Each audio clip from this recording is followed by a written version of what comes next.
Distinguished colleagues, I'm которые дошли до glad второго дня to нашей welcome конференции. all of you Ну и who предлагаю, survived to the second day of our как бы conference. технические проблемы там порешались, And, связь у нас есть, поэтому We have предлагаю resolved technical issues. начать с We нашего have первого communication. доклада. So Первый let's доклад start у with the нас first успешное извлечение presentation. колонны, установленной The для first технологии presentation is Velocity successful String. retrieval of first Анализ примера installed на velocity Ближнем string, Востоке. a case Читает study Рустем from the Middle East. Sunagатов, координатор по работе I с give the floor заказчиком to компании Rustem Schlumberger. Sunagatov from Связь Schlumberger. есть, нас слышно. Здравствуйте, коллеги, слышно меня? Да, вас слышно. Dear Пожалуйста. colleagues, good morning. Спасибо большое, Сергей Анатольевич. Thank you very much, Sergey. I would like to welcome all the colleagues. I would like to thank the organizers of this conference for the opportunity to speak. Yesterday, we had a lot of interesting presentations. There were new things for us. Today, I have the honor to open the second day of the conference. My presentation will be made in English, so those of you who need interpretation, please take your headsets. After the presentation, we'll have Q&A session. You will be able to ask in Russian. Hello everyone, my name is Rustem Sunagatov. I'm a customer. Всем здравствуйте, меня зовут Рустем Sunagатov. I'm a customer engagement coordinator working for Schlumberger. Today I'm going to present you our paper called successful. Заказчиком я расскажу сегодня.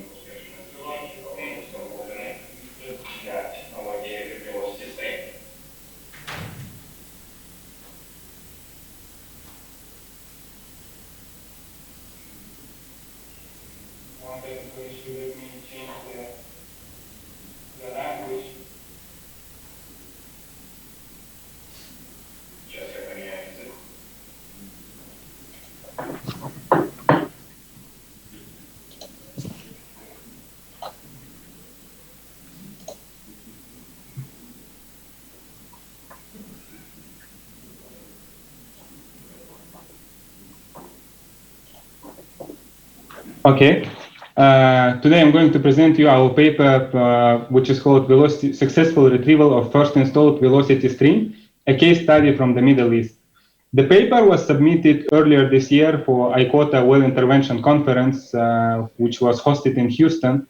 Actually, I mean, it was canceled due to COVID-19 pandemic issue. On behalf of my co-authors, I would like to present you today our paper. Here's the agenda for the paper. I will start with the introduction of the velocity string technique, for what type of wells we can use it, and what is the technology. Then I'll go through candidate well description. We'll describe the actual well where we installed and retrieved the velocity string. In the middle part of the presentation, I will go through velocity string retrieval design. We'll mention the key specific steps which are different during the velocity string jobs other than coiled tubing jobs, including the special equipment preparation and special additional steps during the job execution. My main part of the presentation, during the main part, I will go through velocity string retrieval execution.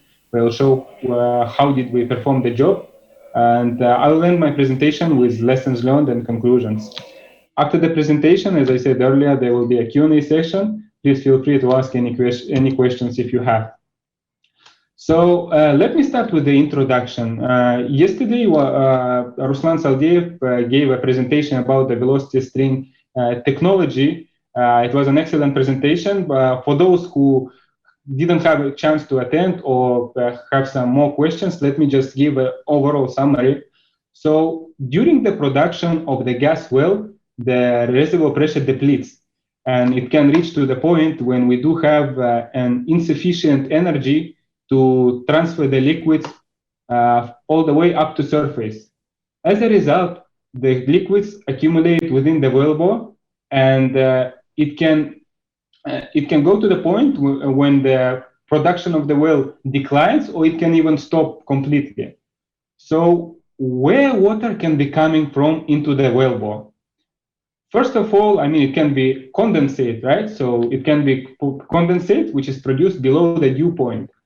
Second of all, water can enter the well bore from casing leaks. Also, water can be injected into formation during the stimulation jobs. And at the same time, water can be produced from the layers which are located below the production zone due to the rising water contact level. So there are certain solutions available in the market, which includes artificial lifting solutions such as gas lift or ESP, but both of them are requiring performing the rig operations, meaning the killing of the well. So I would like to go over the velocity string application. And first, I would like to explain you what is the velocity string, right? So velocity string is a string which is basically it's a part of coil tubing. It's a coil tubing which is run into the completion, existing completion, and left there. So the purpose of having it is that we will have a less diameter of our completion, and because of reduced diameter, our flow speed velocity increases.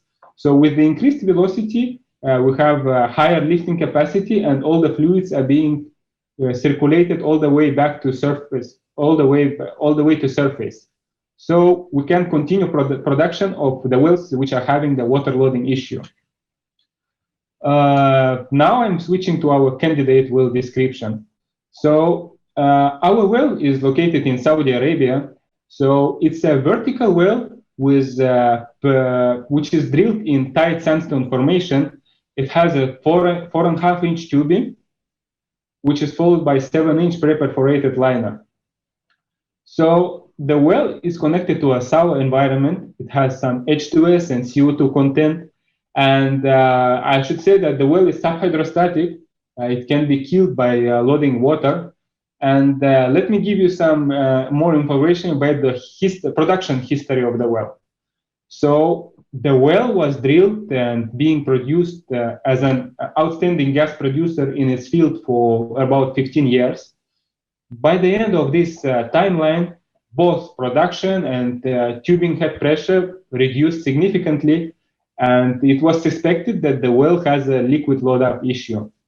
So the well was shut in for 2 years, and there was technical and economical analysis were performed in order to look for possible options in order to revive the production.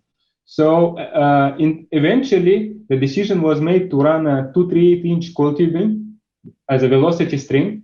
So 14,200 feet of velocity string were run and hung close to surface on the packers. And this velocity string has 2 nipple profiles where the check valves were installed during running the string, and then they were retrieved in order to start the production. So as a result, the well started flowing, it revived the production, and it showed an excellent performance. So I'm not going through the details of installation of the velocity string. If you are interested, but all information is available in the paper. So if you are interested in this part, we can go through it during the Q&A session. Now I'm switching to the velocity string retrieval design. So you may ask me a question. So why would we need to retrieve the velocity string if I just said that the well was started producing and it showed an excellent performance? So unfortunately, as we know, I mean, there is nothing stays in static conditions. So the reservoir pressure got depleted, and the client made a decision to target the different zone of the reservoir by using the coiled tubing drilling technique. So, and originally, the installation of the velocity string was not intended for a long-term plan. It was more for a proof of concept. And at the same time, there were several concerns related to CT string conditions. As I said earlier, our well is sour. So in case of having any pinholes or any parted coil, later on during the retrieval part, we may have harm our personnel and there would be safety concerns arise. Other than that is the velocity packer integrity.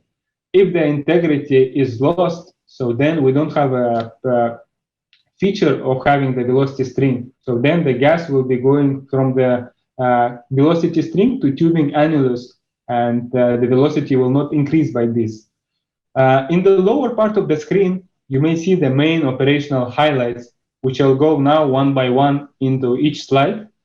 And I'll give you an explanation of what is special during the preparation of this job and during the execution, including the equipment and additional operational steps. Once we were ready for a job, we did all our preparation as for equipment, personnel, and all was approved by a customer. We moved to the well site. We started our operations with the slick line interventions.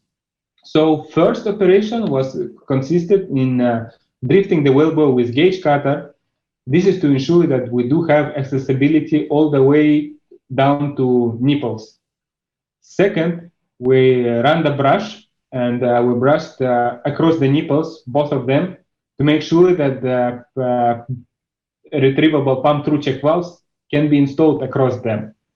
Next, we installed the lower one first, pump-through check valve. We pulled back to surface and did an inflow test. So if the inflow test would be unsuccessful, then we would need to retrieve it and run the new pump-through check valve. And then in our case, the test was positive. The results were positive. We ran the second check valve in order to comply with the well control barriers. So we should have at least 2 during the retrieval operations. After performing an inflow test, the slickline unit was released from location, and we started rigging up the coiled tubing unit. So here is the wellhead stack of the coiled tubing unit. So if we go through it, we do have our lower BOP. We do have 2 sets of combi BOPs. We have a lower BOP and the upper BOP. Then we do have a flow T with 2 valves, flange hammer valves. We do have kill ports interconnected in between of each of the BOP and connected to the valves A and B, and all is going to the pit. Then what is special also, we do have here a quick test sub, so we can open the stack and close it without the need to pressurize the whole risers, the volume, because during the cutting operations, we will hang the coil on the pipe ramps. And most of the pipe ramps are designed to hold the pressure only from below, not from the up. Also, there is one specific piece of equipment, which is coiled tubing tower. So why do we need a tower? We need a coiled tubing tower in order to have an access in working area. We had 2 levels. First is for operating the BOP ramps, and second is to work on the top of platform to be able to cut the coiled tubing, make up the connector, and perform the required works. So once we did all these steps, which we do for every coiled tubing job, there is one additional highlight for the pull test value. So we need to pull test the pipe, our coiled tubing connector, to a value which exceeds by 25% the hanging weight of the velocity string. So in our case, we needed to test it to 70,000 pounds. Then we're going to rig up our retrieving BHA. We had a GS pulling tool. This is the top of fish, the one we had in the well. And in case if the fish neck is damaged or it's unclear, we had a contingency to go with the overshot. Once we function test the BHA, we opened the well and loaded the well. Now we are switching to acquisition part of it. So you see the acquisition plot on the left part of the slide. The black color corresponds to coiled tubing depth. The red color corresponds for coiled tubing pressure. The green color corresponds to coiled tubing weight. And the blue one is for wellhead pressure or tubing head pressure. So let's start with point A. We started trying coiled with the coiled tubing, and we started pumping in order to flush the top of fish. Then at point B, we did a pull test to get a baseline for our pickup weight. And then we continued running coiled while pumping until we see the weight slack. So once we've slacked off the weight, we stop pumping. And then we started, after a while, we started applying an overpulse in order to unset the packer. Packer is being unset by overpulse. So once we applied around 30,000 weight, which is the velocity string hanging weight plus overpull to unset the packer was unset, and we started picking up the velocity string. So during the pulling out of hole, we had some weight fluctuations. And then there is one interesting thing happened during while we continue pulling out of hole. All of a sudden, we had a jump of wellhead pressure from 0 all the way almost to 2,500 psi. So why this could happen? This happened because we had the trap pressure between the velocity string and the tubing. So once we unset the packer, this pressure went to risers where we have the sensors, and then it got equalized with the internal velocity string volume, because on the top of fish we do have a sphere which is actually not sealing on the top of fish. So the pressure got equalized with the internal velocity string volume. We continued pulling out of hole to surface, and then we are moving to our cutting preparation. So what did we do in order to, what kind of operations and steps we performed before cutting the coiled tubing?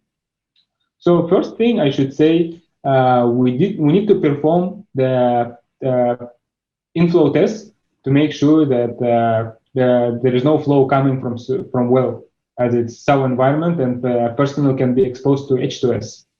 So we closed the lower pipe ramps and performed an inflow test for the lower BOP. First, we confirmed that the ramps are holding by slacking off the weight. Then we bleed off the pressure from the top and perform an inflow test for half an hour. Once all was successful, we closed the second pipe ramp and equalized pressure across the lower BOP, and we performed an inflow test for the upper BOP. Then, once all the inflow tests were good to go, there was no flow observed, no pressure observed, positive pressure. Then we flushed the velocity string with a clean fluid, which was the treated water, in order to flush the string from wellbore fluids. Second, once we pull out of hole, we pull to the depth where we do have at least, this is our quick test sub, at least 8 feet of distance between the quick test sub and bottom of the upper velocity string VHA. This is to make sure that we do have a space to make up the connector, and in case if it fails, we can make up the second connector, so we do have enough space for our coiled tubing, for our velocity string. So there are some safety considerations which were taken into account before the job execution. So as the well is sour, we did have a gas monitoring system along to the on the well side. So there was a person who was actually taking the measurements for H2S content of the tower level. We did have a self-contained breathing apparatus, or SCBAs, and we did have a cascade breathing system on the top of tower. So in case we need to continue performing the job, the people could breathe with fresh air. So before opening the wellhead stack, also we made sure that there is no person available on the tower. So we opened the wellhead stack by releasing all the traction pressure from our injector head and pulling the whole wellhead stack along the pipe to the depth again, at least 8 feet, so we have an access to pipe. Then, once we start opening, we perform the measurements of the H2S content. It was 0. After that, our specialist started installing the C-plate. We need a C-plate in order to prevent any tools or debris falling on the top of pipe ramps, which eventually may be dropped into the well. So then we continue swinging up the risers and wellhead stack up. And we're going to switch to next point of our operations. As the coiled tubing has a residual bend, we need to make sure that it's perfectly straightened before cutting it.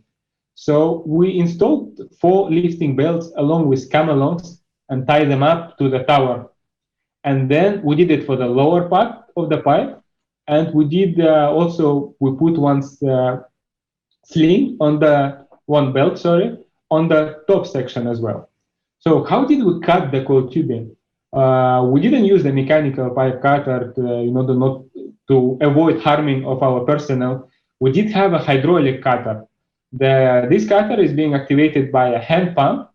It has a hose, hydraulic hose, which around 20 meters length. So the personnel can activate the cutter while being on the ground. And before mobilizing to location, the hydraulic cutter was tested to cut the most thickest section of a similar size of coiled tubing. Then we secured this cutter with the ropes to the top section, to our risers. So after cutting, it will not fall as well as it's heavy. So once we made sure all are ready, we performed cutting of operation. So one more thing I need to mention. So all our preparation was completed in a way that when the day shift comes to location, we do have all the inflow tests performed, and we are ready to open the wellhead stack and cut the coil. This is critical to have a well-rested crew, and at the same time to have an adequate lighting on location, as on the tower level, it's very difficult to achieve during the nighttime operation. Once we cut the coil, we perform an inflow test to confirm that there is no any flow coming, and our pump-through check valves are actually holding. And as we tested them again, as we tested them earlier, we tested them again. And then we are going to put the wellhead stack on the side and run our upper velocity string BHA through the mouse hole all the way to the ground in order to rig it down. So you can see here our spear, GSP pulling tool. We do have our hydraulic disconnect and the packer. So once we completed these operations, we switched back to the top of tower, and we started dressing the lower end of the velocity string and upper end of the retrieval coiled tubing. So we removed the internal seam, and we installed the internal dual connector first on the lower part of the velocity string, and then we aligned the wellhead stack so we can install it on the top part, which you can see here. So now at this point, we put the marks on both ends of the connectors, and then we reconnected back the wellhead stack and perform a pull test, which again has a value of 25% increase of our pickup weight of the velocity string. By this, we are doing the pull test of the connector. So unfortunately, we cannot do the pressure test of the connector, as the pump-through check valves are not holding the pressure from the top. So then we're opening back the wellhead stack and inspecting the connector. In case if there are any movements or it's got damage, so then we have to redo, we have to cut these pieces of pipe, this piece of connector, and redo it and repeat the operation. In our case, all was successful. So then once we check physically the connector, we reconnect back the wellhead stack and open the equalizing valve on the lower BOP and on the upper BOP. Afterwards, we open the pipe ramps on the upper BOP, opened the pipe slip ramps on the lower BOP, and we started retrieving the pipe. So during the first initial minutes, we have to be very careful while the internal dual connector is passing through the injector head and the gooseneck. So in our case, we did have available a man basket with a second crane, which could mobilize to location within 1 hour. So it was in nearby location. So in case the internal dual connector would stuck at the clamping box, so then we could have went up and check if we can fix it on place. So once we pulled the pipe on the reel, we made sure that we have at least 1 lap of it, and then we continue pulling out of hole with a normal speed. So and even though we did a thorough preparation for our job, there are always things that we learn actually during the execution. So one of the critical things that I would like to mention is the spooling of the coiled tubing during the cutting operations. So as you can imagine, when our pipe comes, to location, when our CT drum comes to location, it's almost empty. So because we need to spool out 14,200 feet of 238-inch coil tubing, so we need to have enough space. And during opening and closing the stack, apologies. During opening and closing the stack, it's very easy actually to have a jump of the pipe, and then later on we cannot fix it because there's no space for us to run in hole. So this can cause later for us issues in order to retrieve all the coil tubing. Other important part we learned is the having a flow T in our wellhead stack. So during performing the job execution, we understood that actually we could perform the job without the flow T, because we do have a kill port on the top of our BHA and on top BOP, and the pipe ramps are holding from below, so we can bleed off the pressure from the stack from the same kill port. Another thing is the rigging down the upper velocity string BHA. So originally we wanted to have some space in order for us to accommodate the pipe the space between the stripper and the upper velocity string BHA, so we can disconnect from the top of top section which we fished inside the risers. But actually during the job we found it more convenient to rig it down this upper velocity string BHA on the ground, and we did perform operation in this way. There is one thing I would like to highlight that we would like to do in future operations.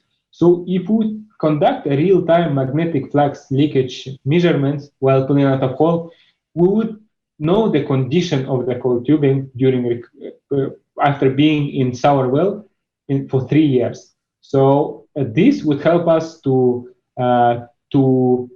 estimate for how long we can install this type of this type of material to coil tubings for future wells. And at the same time, it would give us an information about the safety concern of the retrieval operation. So in the conclusions, I would like to say that installation of the velocity string allowed the customer to revive the well production and produce for 3 more years prior the decision was made to sidetrack into different layer of the reservoir by using the coil tubing drilling technique. Second, we performed a successful retrieval of velocity string in a single coil tubing run with total operational hours spent around 30 hours. On the pipe itself, we didn't observe any pitting or severe wall thickness losses, and overall the solution of running the velocity string was proven first to customer, and it was proven that the velocity string technique is most efficient and cost-effective solution in order to revive the well production for the wells which are having the liquid load up the issue. By saying this, I'd like to end my presentation. I would like to thank the host of the conference for inviting me. Thank you for giving me a chance to present, and I'm opened up for your questions. Thank you for your attention. Вопросы, пожалуйста. Микрофон подайте. Questions? Компания Fracjet Volga, Олег Воин. Подскажите, пожалуйста. I'm from Fracjet Volga, Олег Воин. As far as I understand, you used the spinning connector to retrieve. Okay, so we use the internal dual connector, which is dimple type connector. Oh.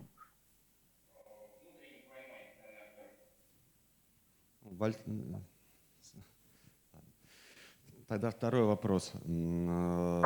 Подскажите еще, у вас So we need to извлекать колонну под давлением? And are you able to retrieve the string under pressure if it's still pressurized? Just 1 second. Let me switch back the languages if you don't mind.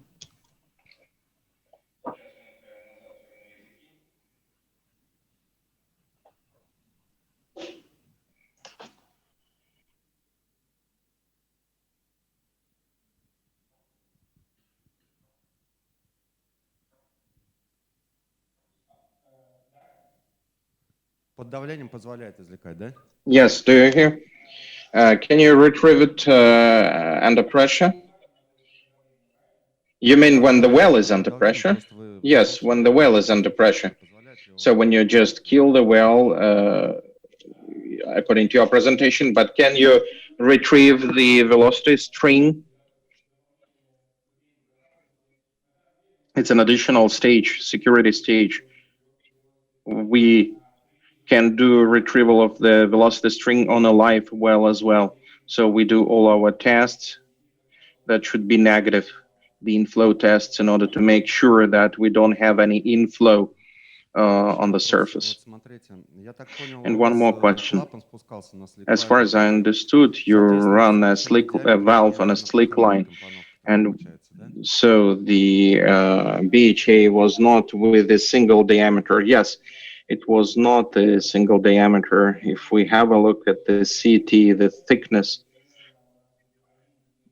of the wall was no 75-inch. The inner diameter, and here 1.875 inch. So there was a reduction in the inner diameter in this nipple part. So here we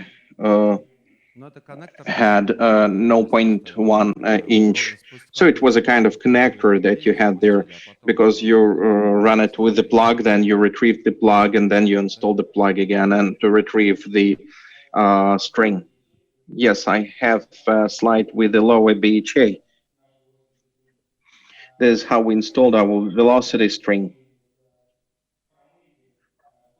First, we flushed the CT part where we were going to set the packer. Then we installed the lower BHA. The lower BHA, you can see it on the screen. So we have two profiles on which we will set our back valves later on. So initially, these back valves were run together with the BHA. When they cut the CT and completed all the CT operation, the slick line retrieved these valves, and we continued producing from this well. So in our case, this BHA remained in the well. We retrieved just the back valves to the surface. And when retrieving the velocity string, we set the valves in these saddles. And the last question, did you use a seamless velocity string?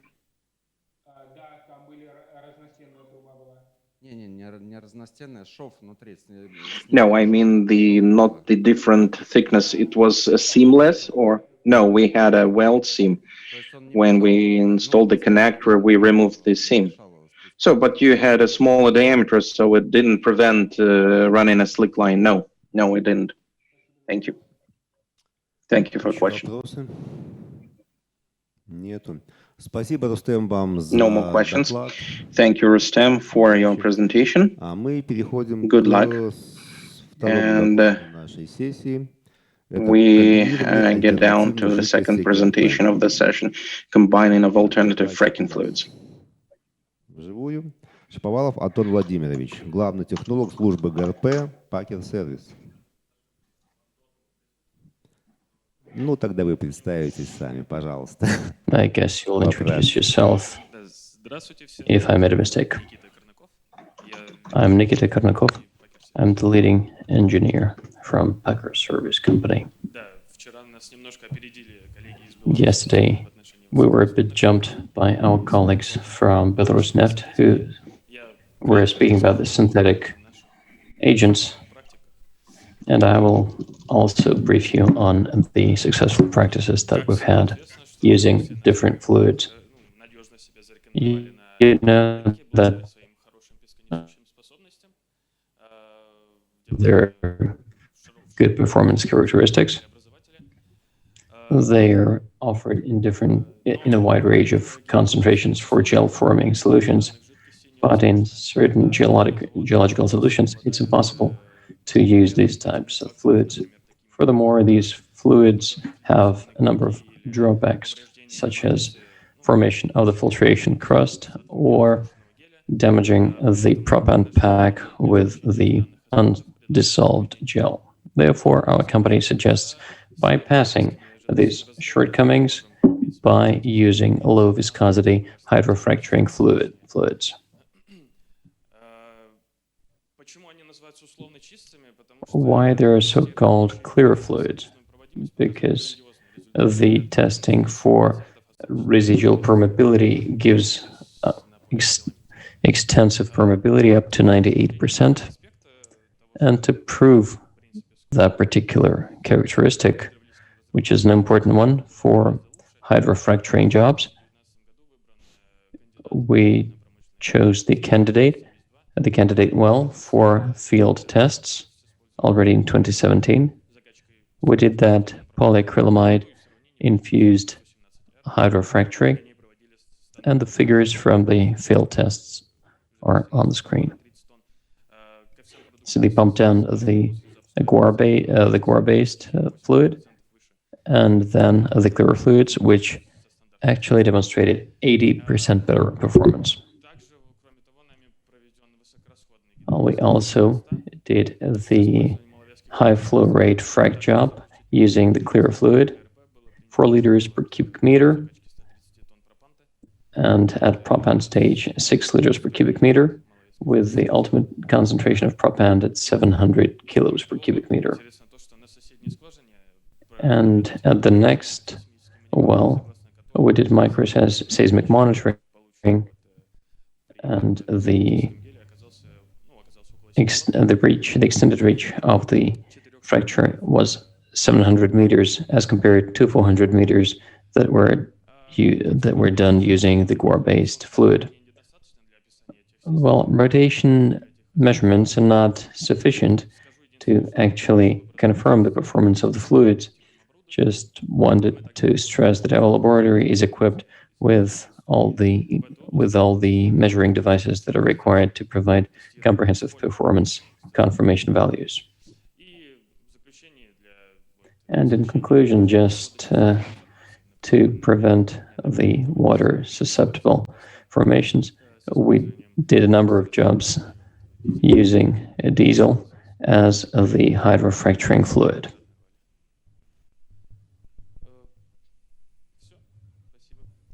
This is everything from me at this point. Спасибо. Thank you. Are there any questions? Есть вопрос? Микрофон подайте, пожалуйста.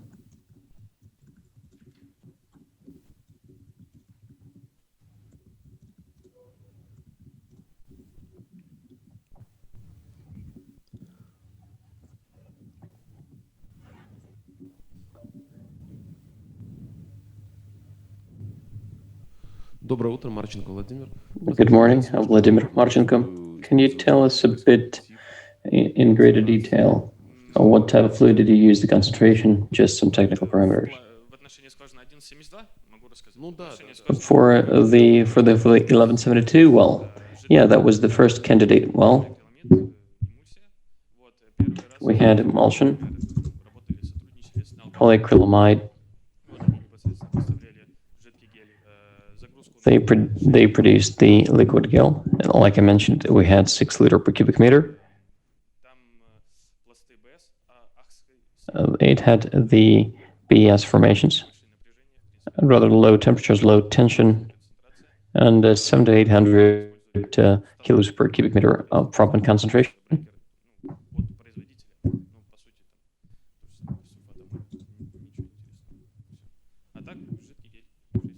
So basically, it was liquid gel.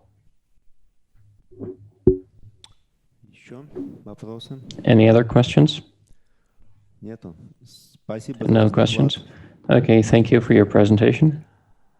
Значит, мы переходим к следующему. So we switch to the next one. Из-за большой разницы во времени между Соединенными And because Штатами будет of the видеозапись. lag, we're going to have Называется it «Непрерывные in инновации и дальнейшие успехи в the video. производстве гибких насосно-компрессорных труб».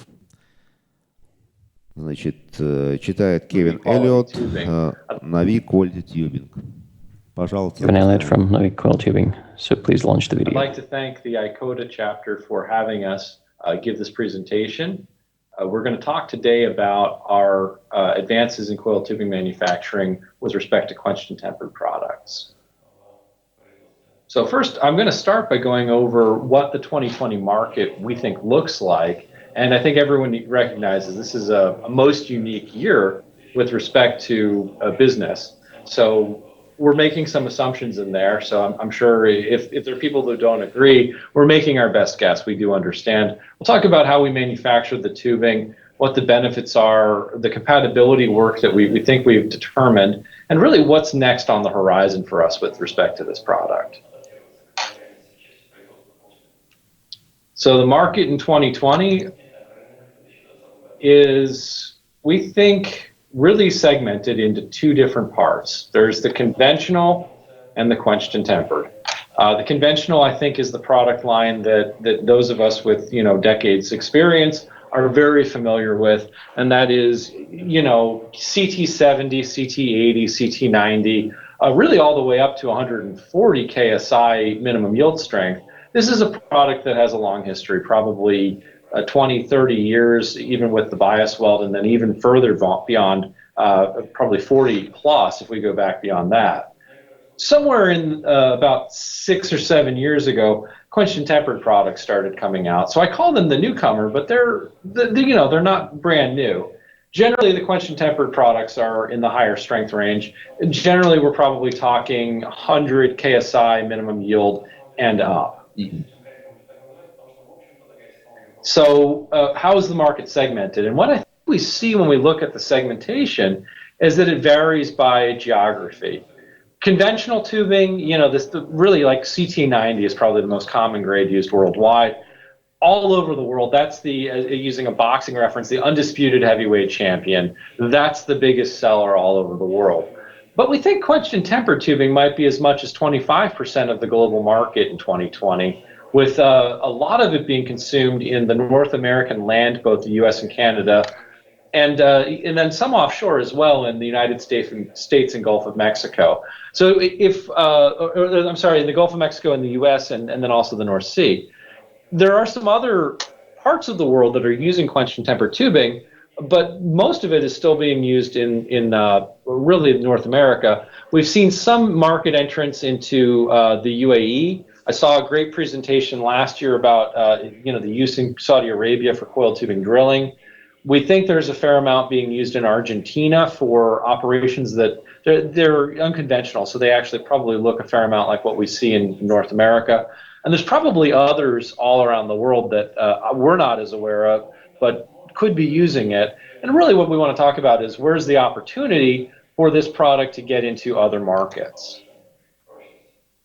And so in order to understand those opportunities, we have to talk about how the tubing's made and what the benefits are. So here we are with the manufacturing. And what's really important to remember as potential users of quenched and tempered tubing is everything is the same in terms of making the tubing. So Quality Tubing, for instance, has been doing this like 42 years. Over those 42 years, we've been making tubing the same way, and we think with a fair amount of success. What we're doing is we're slitting the hot rolled coils. We've got a picture there, and, Right. and so you can advance that. And there's and then we're welding those coils together to make what we call the bias weld, and we make the whole thing into one long string of coiled tubing. And that's how conventional tubing's made. That's how quenched and tempered tubing's made. After it's made into tubing, there's just one big processing step for quenched and tempered tubing, and that's that you actually put it through a heat treatment to quench and temper. And that's where we are here. What is quenched and tempered tubing? Well, we're doing three things heat treatment wise. We're austenitizing, which heats it up to a very high temperature, maybe as much as like 900 degrees Celsius, rapidly cooling it to quench. Typical quench media, I think for most of the manufacturers, is actually water-based fluids. And then finally doing a temper. The temper brings it up to maybe like 500 or 600 degrees Celsius that forms, we start with at the quench, martensite, and then the temper you're trying to get tempered martensite. The idea being that martensite on its own is fairly strong but not terribly ductile. We're really trying to induce ductility by doing the temper. And that's really the key. So how do we do it? And so we said, in those earlier slides, that the coiled tubing process for manufacturing, at least up until any quench and temper, hasn't changed. And certainly that's true. And we could take our CT90, we call it QT900 grade, and quench it and temper it, but it's not really an ideal, it's not an ideal alloy chemistry for that. So we've, as quality tubing, we came up with a strategy when we decided we wanted to make a quench and tempered product that was really, really twofold. First, we go to our steel mill so that we wanted to stick with our current supplier because we knew that we would get consistency both in terms of grain structure and surface quality, but also from a business standpoint, we were very comfortable with their delivery and their general customer service. We told them, look, we want something that can be quenched and tempered. So it's a different steel grade. It's proprietary to us, but it's something that we think really does transform readily to martensite and is quite temperable.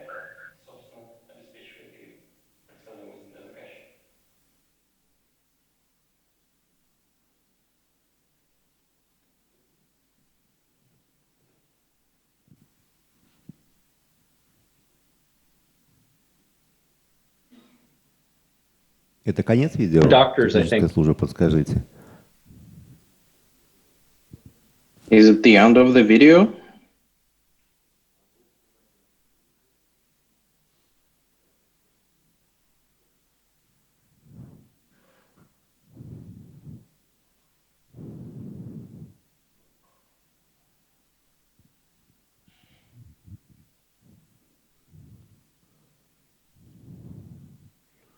Я так понимаю, презентация видео закончена.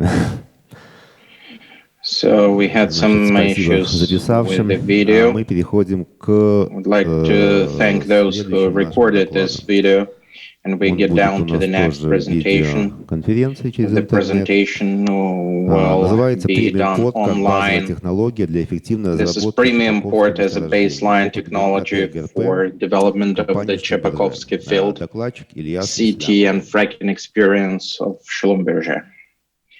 And I give the floor to Ilyas Islamov. Hello, colleagues. Значит, I'm читает, как сказали, online. Алексей Сергеев. Вы нас It's слышите? Alexei Sergeyev.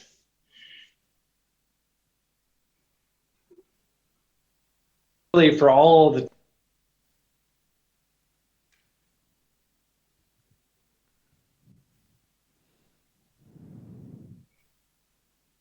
Так, проблемы do со you звуком у нас copy me? какие-то есть. Alexei, do you copy us? Yes, I do.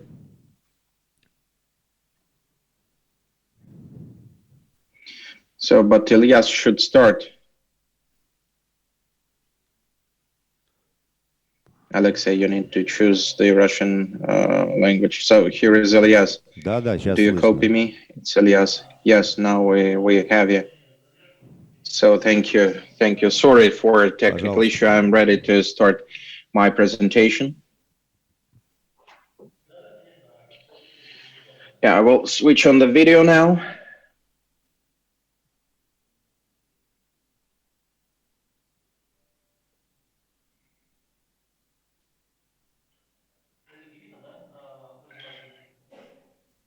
So, dear colleagues, do you have the presentation? Yes.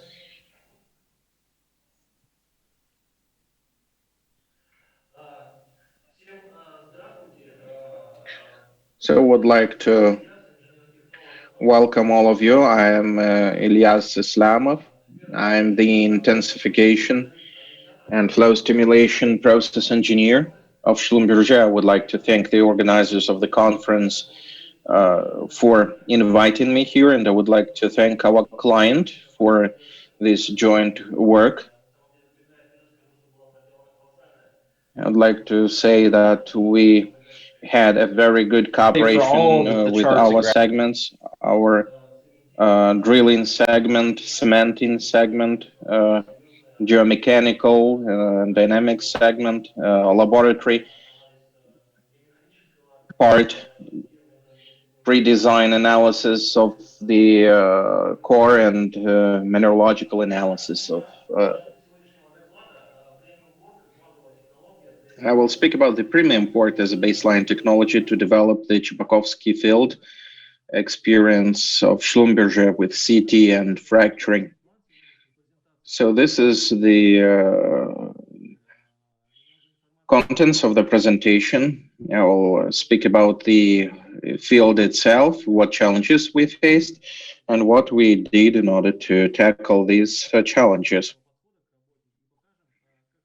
We will show you the importance of this multi-segment approach and how it allows to tackle the problems that might occur. When completing wells, it is very important to plan for the future, taking into account the main purposes of the well and the field in general. And it is critically important to have this information before you start the project, because all the other functions of the well will depend on this. It will have implications on the equipment that we need and the transformations that the well will require in the future. This will help to assign the budget, materials, and investments so that the well becomes a profitable business project. If you don't have a clear well design and the design of the field, it makes very difficult to choose the completion methods. So interagency cooperation is very important from the very start of the project.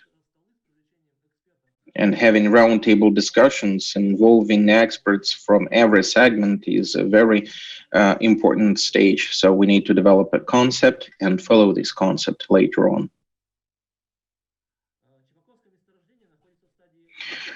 The Chepakovsky field is now being piloted for intensification and application of CT. We had to create an efficient system to improve and enhance oil recovery and control and monitor the well during operation. So there were the following targets: to develop the strategy of acid treatments and proppant-based fracturing, maximize increase in the well yield. And the Chepakovsky field is located in the Stavropol region of the Russian Federation. There are the following intervals: Hadum, Kuma, Cherkess, and Горячий Ключ. So these are carbonate reservoirs and formations. So the design of the well is very important for efficient completion. The well design takes into account different mechanisms: the expected production rates, the composition of the hydrocarbons to be produced, and the control of sand production. It is important that the design process takes into account any EOR techniques that are planned for the future, as well as workover and repair operations.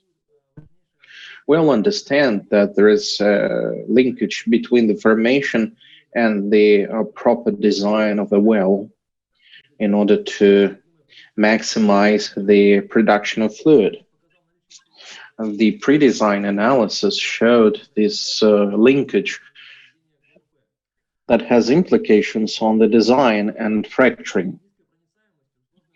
So this field is of low permeability, complicated geological structure. It is a fissured and cracked formation, and high bottom hole temperatures, 130, 140 degrees, which are not the highest in Russia, but still. There's a complicated mineralogical structure and small distance between the ports.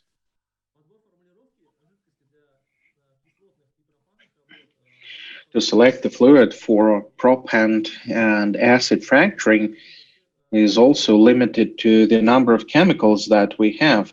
All this creates a number of difficulties in order to create a successful well stimulation.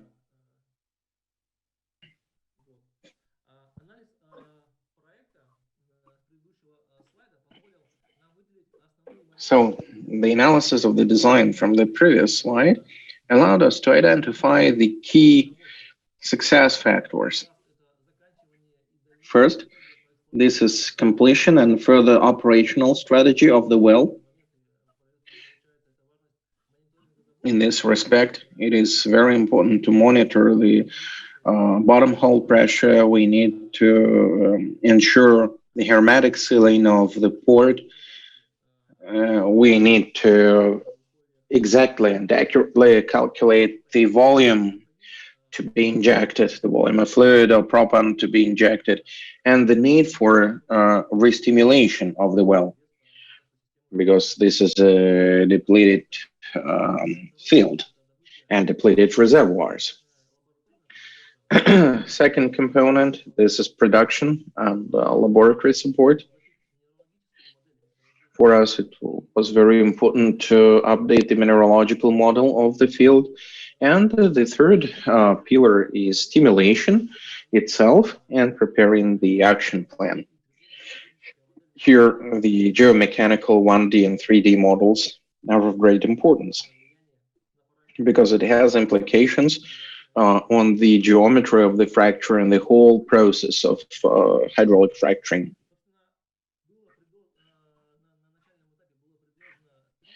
So at the very beginning, three main areas of solving these problems were suggested. The baseline technology for the whole field and to ensure the success, this was the premium port technology that was selected as the baseline technology. We also needed to optimize fracturing fluid, taking into account high temperatures and mineralogical composition. And we needed to optimize the fracturing operation design because we had fractures and fissures in the collector, in the reservoir.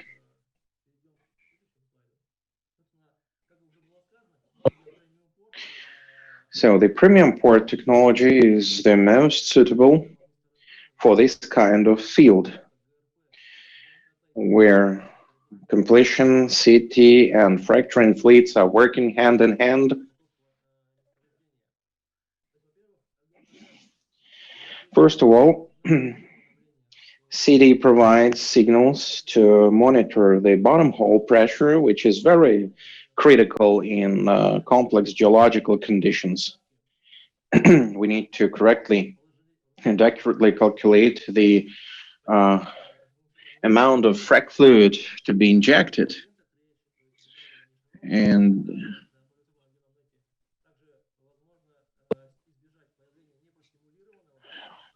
we need to avoid non-stimulated areas, and we need to avoid interference, and we need to cover the area with the fractures.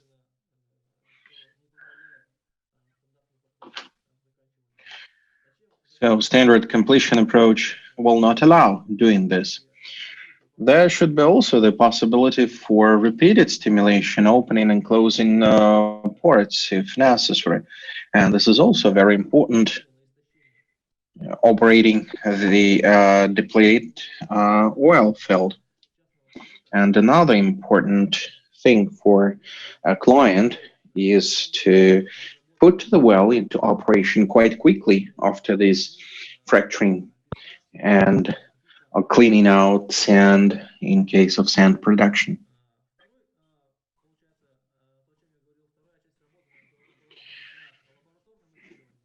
So the second part of our work was dedicated to lab work and lab surveys. I would like to cite the coiled tubing times.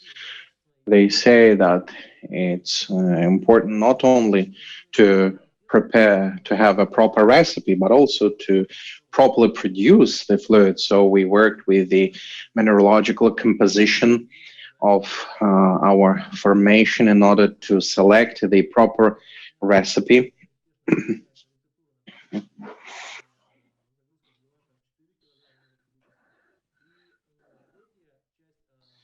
And third part of this lab support was related to optimization of the acid slurry that is used at Chapakovska field. At the beginning of the project, we had certain problems with corrosion of our liners due to non-optimal or suboptimal composition of our acids. Geomechanics. Geomechanics is also very important.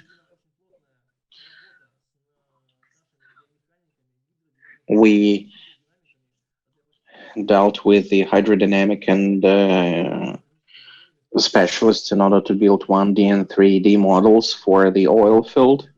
1D model does not fully satisfy our demands because it ignores some possible cracks and fractures that might be in the formation, but during fracturing job, this might have an implication. So there are horizontal stress in this field information, and it's quite clear that there are certain blocks with different formation pressures, which again might influence the geometry of the fracture.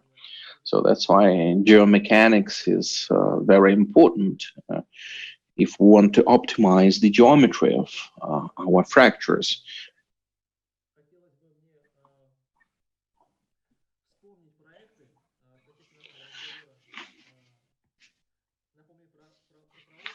I would like to remind you about the experience of Schlumberger using the pre-war technology of the oil fields.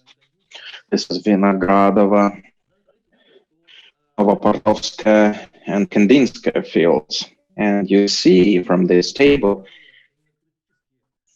that the critical conditions from one field to another are changing. And these are extreme, I would rather say, conditions in order to apply different types of technologies. So we expanded the geography of using our technology, and we can use this technology at higher temperatures as well as in the more difficult geological conditions. Every year we will face even more extreme and complicated conditions in our fields, I believe. So this technology showed its operational capacity. We managed to open and close ports. We managed to reopen ports later on and put the well into operation. This is really very important for the overall success in this technology. So this is the end of my presentation, and I would like to give the floor to my colleague, Alexei Sergeyev, and thank you for the possibility to speak at the conference. Alexei? Yes, colleagues. Hello?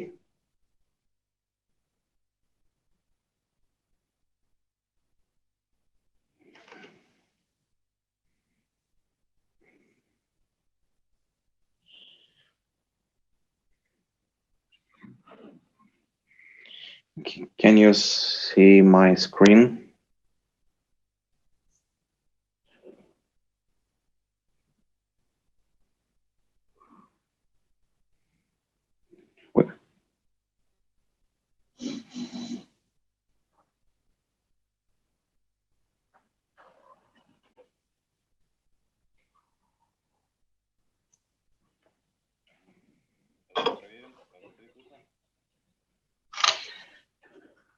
So we have sound, okay. But we don't see the presentation. You need to switch on the screen sharing. Yeah, and now we can see your presentation. So I beg my pardon for some technical issues. I would like to welcome all of you and extend my thanks to the organizers for having the opportunity to speak online.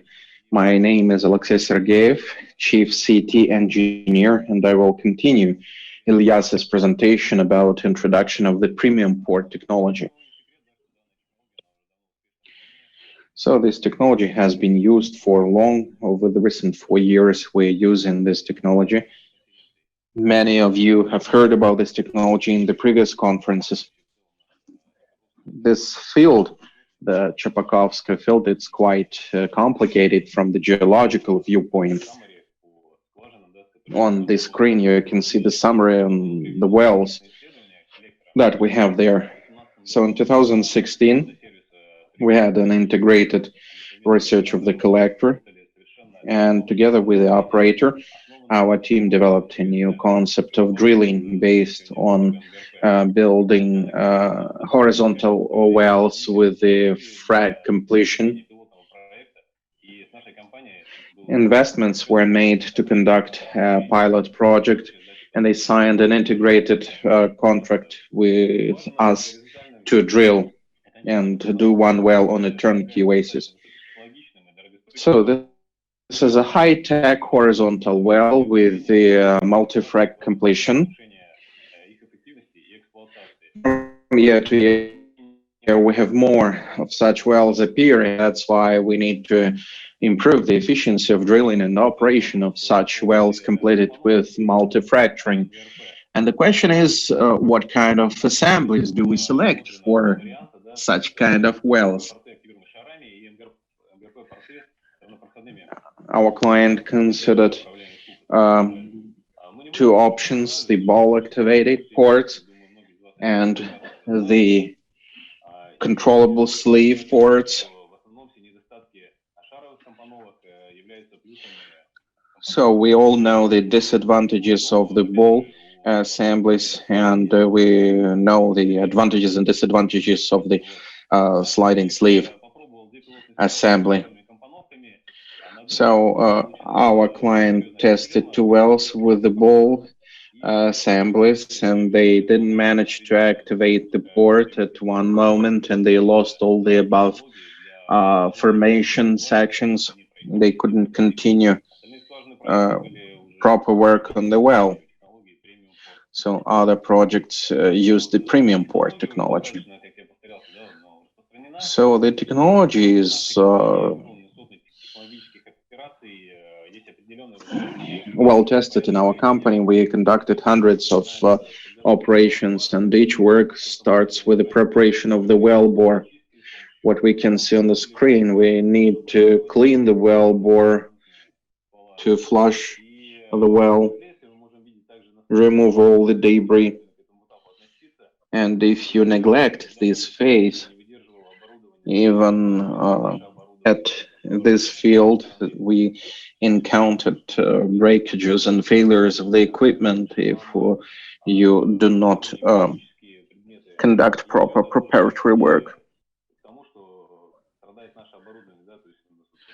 So this might damage the equipment. You see the damaged CT, problems with packer and ports that can't open.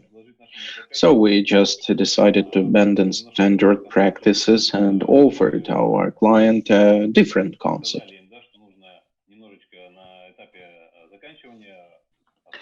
We mentioned them that they need to use other slurries and recipes for the fluids at the completion phase and choose different types of chemicals. Then we conducted the multi-stage fracking. It is one of the most important ones after the well is constructed. So we did full cycle of operations at 4 wells, up to 30 operations to activate premium ports. Premium port is not a means of stimulation of the well, but it was also a means of serving the well, because the client was locating these ports in specific zones in order to get some information about geomechanics and geodynamics. We face difficulties when performing these operations, higher loads when operating the sleeve of the port, and deformation of the geometry of the well. So we took measures to improve the situation, but there were no drastic changes like the change of completion type. We modified our bottom hull equipment using high temperature bottom hull sensors, etc. Improvement of our designs, and we changed the procedure of preparing ports before running in coal. These were quite obvious things. So when the client sees a certain problem, there's a negative reaction. But for us as a services company, it is important to stay on track in order to polish the technology, to improve it, because if we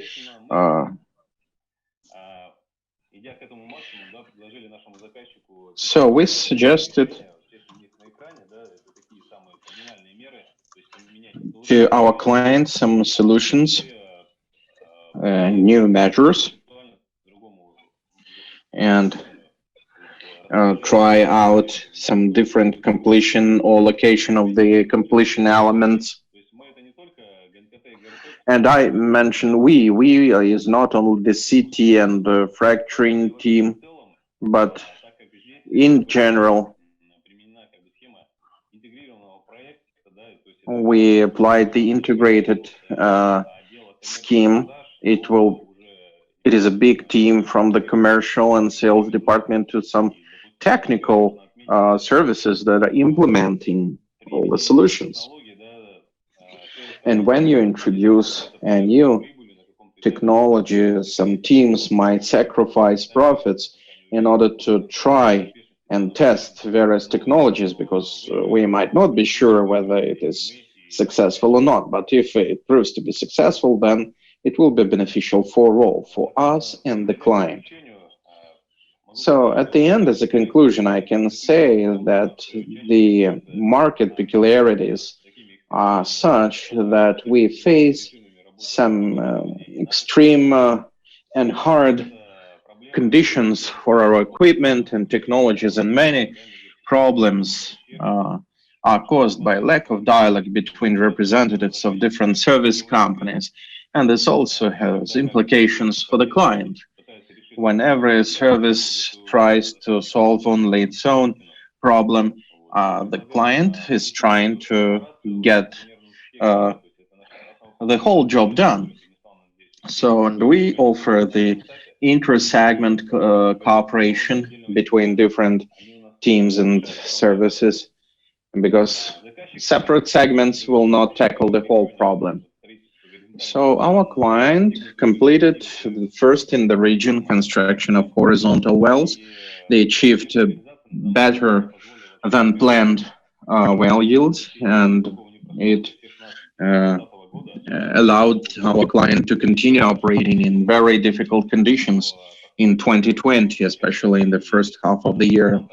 So we plan to introduce our premium port technology at other wells of this client. So full responsibility for all engineering and technical issues allows our company to put together all the experience accumulated and implement a premium port technology to tackle complicated issues. So that's all from my side. Вопросы, пожалуйста, если есть. Questions? Вопросов нет. Спасибо докладчикам. We do not have any questions. Would like to thank our speaker. Thank you. Thank you for your attention. Значит, и мы переходим к следующему докладу, который в данной сессии у нас будет заключительным, поскольку еще один доклад мы прослушали вчера. Это доклад трубы ГНКТ производства компании Jason. These are the CT tubes. По продажам оборудования компании Jerry. And I give the floor to the sales manager.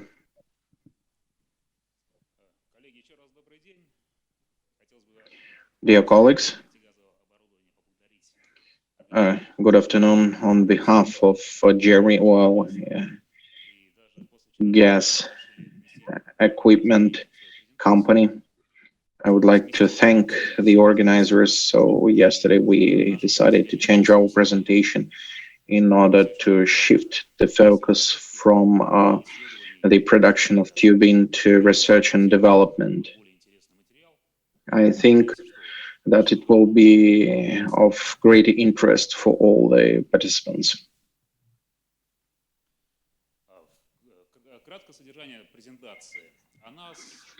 So the contents of the presentation, as I mentioned, we are doing research. We'll tell about our clients and about our participation in the Chinese chapter of ICoTA.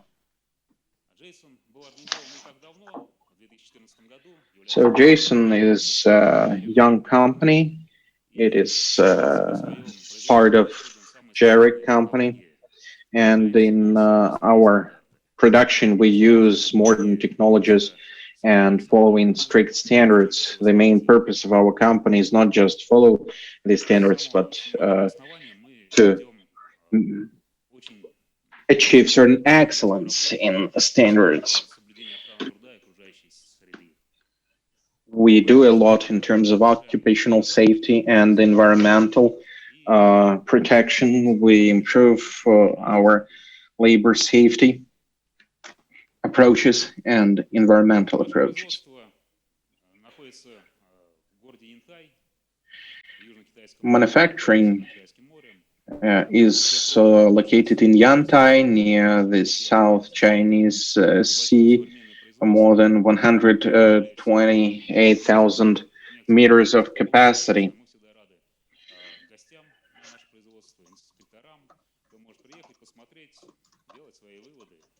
So we can invite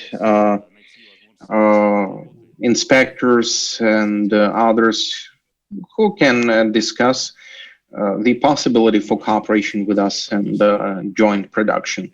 So we produce almost all the existing types of CT. We prepare the surface of CT, we remove non-smoothness, we inspect and analyze the condition of CTs, and we have developments for our personal needs and for our clients and partners.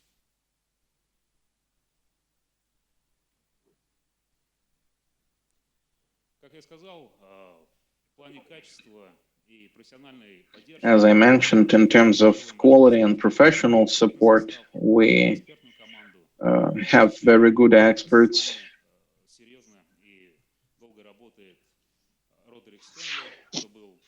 We have Roderick Stanley, who was the development of the specification API 5ST. He's an ASPE member. He is a consultant on quality analysis and quality control for our company. Our production is in line with all the API Q1 and 5ST standards and the current ISO standards.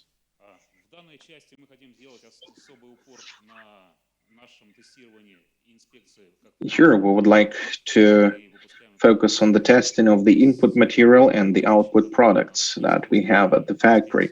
We have input control, several stages of inspections of the incoming raw material.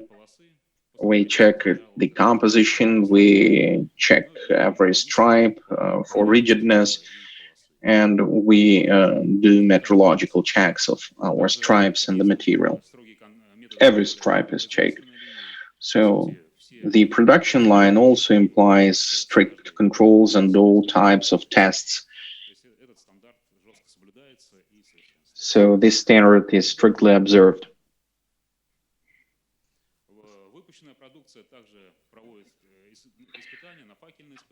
So the ready-made products are also tested for squeezing, for its hardness, microstructure, and composition. Most of the studies that we do and surveys are published in SPE and other publications. We are ready to discuss with the partners the issues related to tubular production or the possibility of customized products for them. So in the next part of the presentation, I would like to say a few words about the developments that we made for our partners and what a message we can convey to the participants of the conference. So anti-corrosion CT, because harsh operational conditions require new materials and new steel grades.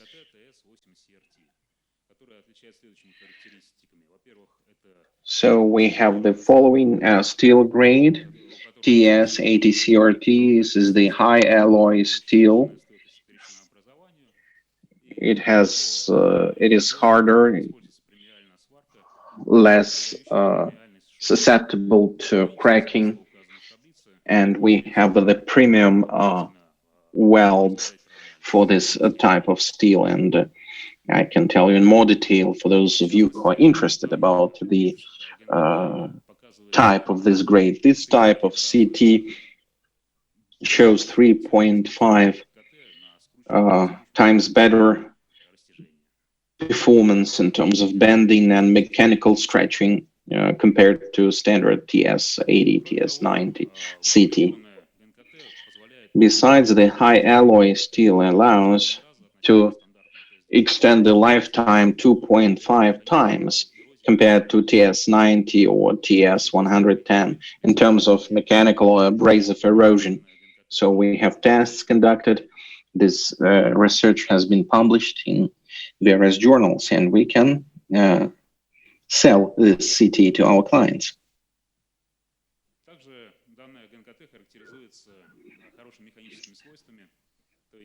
This CT has very good mechanical properties. In some harsh operational conditions, there's no scratch marks and no sliding problem in the rims. So this slide confirms that there is no deformation, no scratches. Besides, since we have a high alloy steel, this CT is more resistant to H2S and CO2. There is almost no corrosion.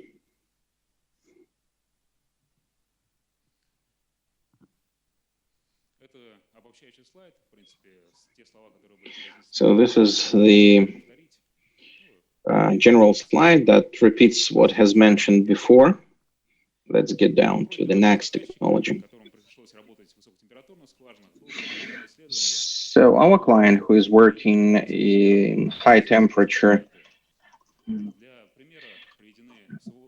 wells asked us to do tests for high temperature applications. We tested the standard TS90 grade from room temperature to 500 degrees Celsius.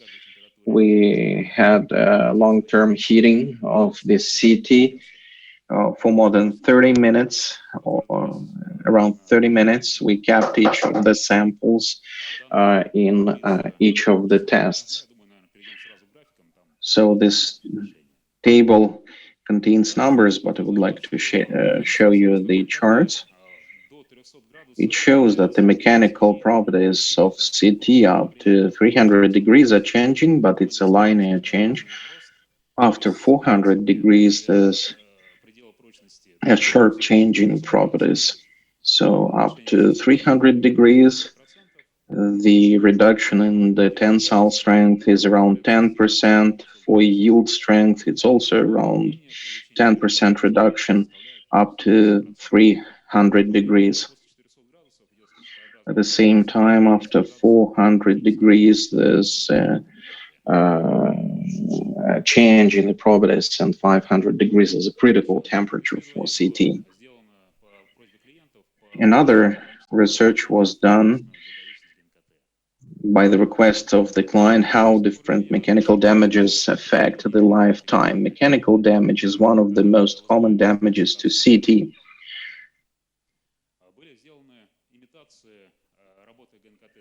So we simulated CT operation with a mechanical damage in the stopped and jammed CTs, and we repaired these mechanical damages and then operated and tested the CT for its strength. And this chart shows the fatigue failure depending on the depth of the crack, with repair and without repair. As we see from this slide, there's a reduction in the number of cycles. It's a linear reduction. Repair positively affects the CT, but it doesn't guarantee the 100% result. So the same for the longitudinal mechanical damages. The previous slide was for the lateral damages. So in this part of the presentation, I will tell you about our operations in Russia, since our CTs shipped all across the world, including North America, North Africa, Middle East, but we also ship to Russia.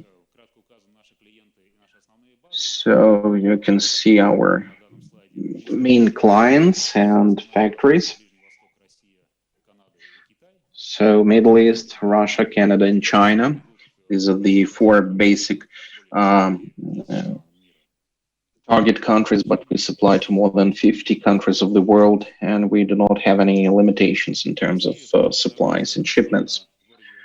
So the production base in Russia is located in the city of Nizhnevartovsk. There's a warehouse for CT and CT tools.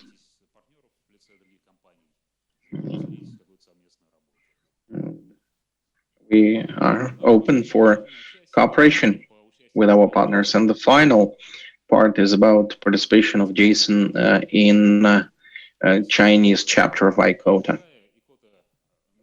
In China, ICoTA started its operations in 2015, the first conference. At the very first conference, Jason became one of the main partners of the ICoTA conference. All the 7 conferences were held with our active participation in different Chinese cities. But in Yantai, where we have our main factory, we had 3 conferences out of 7 conducted in this city. So contact details. So we have our branch office in Russia, in Moscow, and the production facility in Nizhnevartovsk. And our daughter companies also providing services with the use of Jason equipment. Thank you.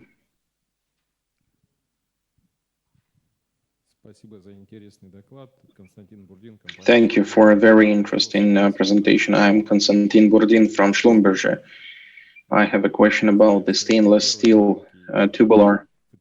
You're not the first one on the market trying to produce such tubular, but all the previous attempts failed because stainless steel is very soft, and the CT becomes oval. It gains validity very quickly. So do you have any experience of successful operation of stainless steel tubular? So if we take high alloy stainless steel, we commercialized this product 1 year ago. So far, the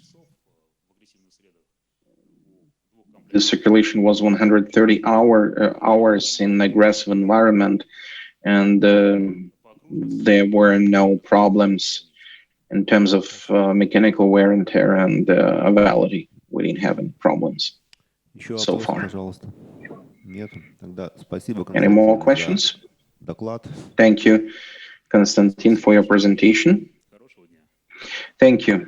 Thank you for your attention, and I wish you a good На day. этом первая сессия у нас So this is the end of the first Значит, мы session. идем с небольшим опережением, поэтому сейчас у нас кофе-пауза We 20 минут. are И going далее через ahead of 20 schedule, минут, то so есть we have 20 minutes of coffee 12:05, break.